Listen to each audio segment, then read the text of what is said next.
துடிகள் காற்றில் நமது இதயங்கள் துணிச்சலுடன் இந்த உலகம் நம்மை புரிந்து கொள்ளவில்லையானால் நமக்கு பொருட்டில்லை. நாம் ஆபீஸில் பணியாளர்கள், ஆனால் இரவில் நாமே ராஜாக்கள்.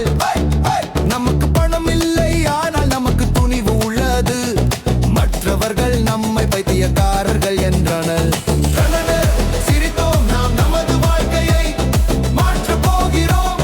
இந்த இரவை படைக்கப் போகிறோம். நாளை பற்றி கவலை இல்லை, தூக்கத்தை பற்றி பயமில்லை. இந்த தருணம் நம்மதே, இந்த பார்ட்டி நம்மதே. சாலையின் நடுவில் நடனம், மைக்ரோபோனில் மாஸ் பாடல்கள். நம்மை பார்த்து உலகம் அதிர்ந்தது.